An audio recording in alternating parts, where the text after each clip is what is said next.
Hi guys, welcome to my channel. Today's video is a special video. It is a video that would be useful to anybody who wears makeup or whether you're a natural person or full glam.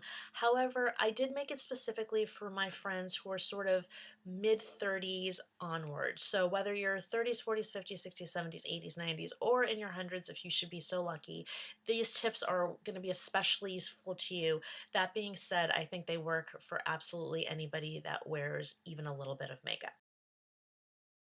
So the first item that I want to share with you is an eyeliner. And the reason I want to share this eyeliner with you is because I think a lot of times as we start to get a little bit older, we feel like we don't have that like youthful glow in our skin or just that wide-eyed sort of look that we really admire on younger people, whether they're children, teenagers, or people in their 20s. And I think this is a great tip, particularly for those of us who are over the age of 30, that would really kind of widen the eyes, makes them look bigger, and it just makes everything look a little bit more, I hate to use the word youthful because beauty isn't all about youth. I know everybody thinks it is. It's really not. And I think those of us who are on the older side of 30 know that.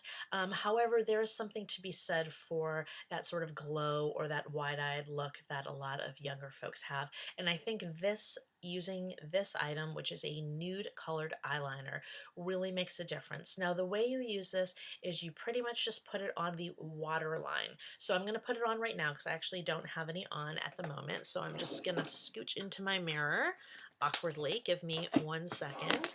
And I'm lightly going to pull at this just so I have access. And I'm going to put this eyeliner on here.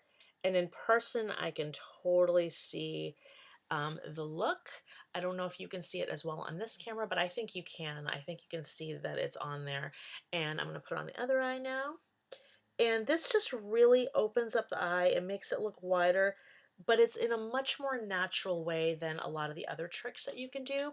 Now, the reason I would choose a skin tone versus a white is this is going to look more natural and it's going to make you look more awake and pepped up versus white, which I think is a very dramatic look. When this trick first came out many years ago now, everybody was selling white eyeliner. So we all went out and we bought our white eyeliner and we used it. And I think a lot of us abandoned our white eyeliner almost immediately because it did look artificial. Nobody's inner eye circle is that white. I mean, most of her inner eye circles aren't quite this white either, but it's a good cheat.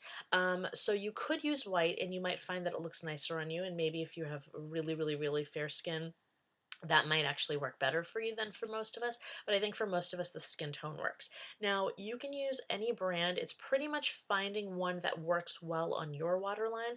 Waterlines are called that way because they are in fact watery. Some people might recommend that you not put any makeup there at all. I think if you feel strongly about it, then don't do this, but I think a lot of us who wear makeup do put things on our waterline once in a while, knowing that most brands make eyeliners that aren't really made for the waterline. So if you don't want to do it, don't do it. But if you're going to do it, just know that you'll either be reapplying or that you really just want to make the effort to find a good eyeliner that has a stay put quality. The one that I would recommend is Makeup Forever. Makeup Forever has one, I want to say it's called like XL or something to that effect. If you go to where they sell Makeup Forever and you ask, they will definitely know and they will let you know because this particular eyeliner was formulated for a swim team that was being televised some 30 or 40 years ago. So they literally made this eyeliner for people who are going to be, I want to say they were in a swimming pool, so coming in and out of a swimming pool. The other thing I just want to note is I think some of you will be tempted to go out and get a waterproof one. That makes perfect sense. It's in a waterline, but just remember that if it's waterproof, then it repels water. And if what area you have going that you want to line is already watery, this is not going to go on because if it's watery, this is going to repel and therefore not go on.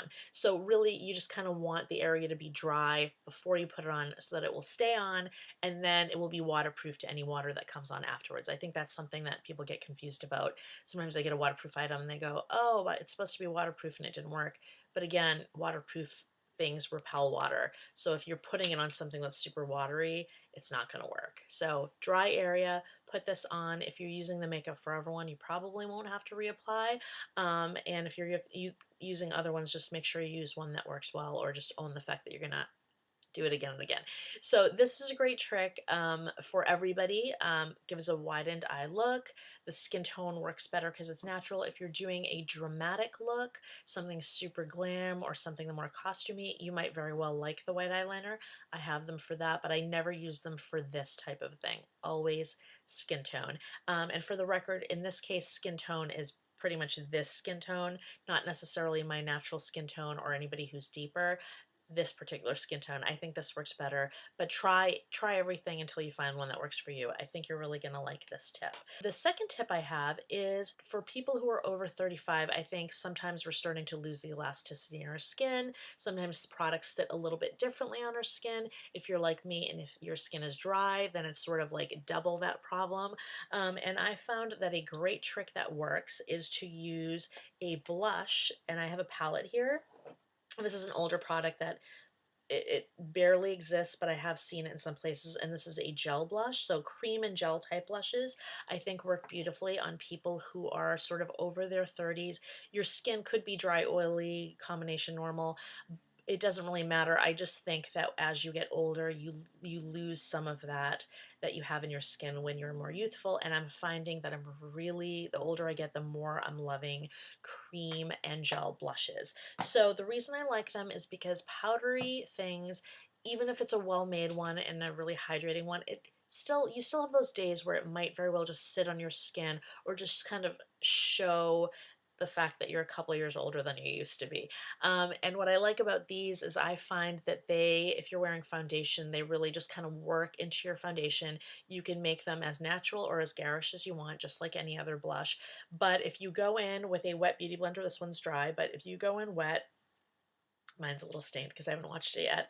If you go in wet, I pretty much just put the butt of the beauty blender straight into my product, depending on the formulation or the style, whether it's cream or gel. You could either pat it in, or with this one, I twist a little bit, and then I kind of go into whatever area. Some of you, it's going to be right on the cheeks. Some of you, it's going to be a little further back. Go in and just keep patting until you get the desired look.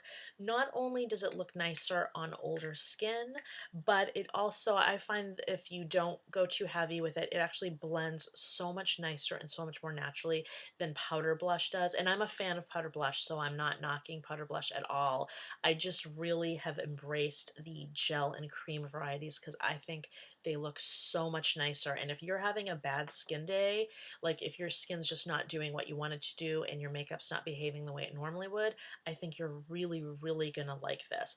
The older you are, the more I think you're gonna like this. I've actually met a lot of people who are maybe more in their 60s or so that are really looking for this type of blush over the traditional. They've already embraced it, and this is a tip I want to share with you because I've embraced it. And so you have a lot of people in a lot of different age ranges who are saying, yes, as I'm getting older, I want this type of product.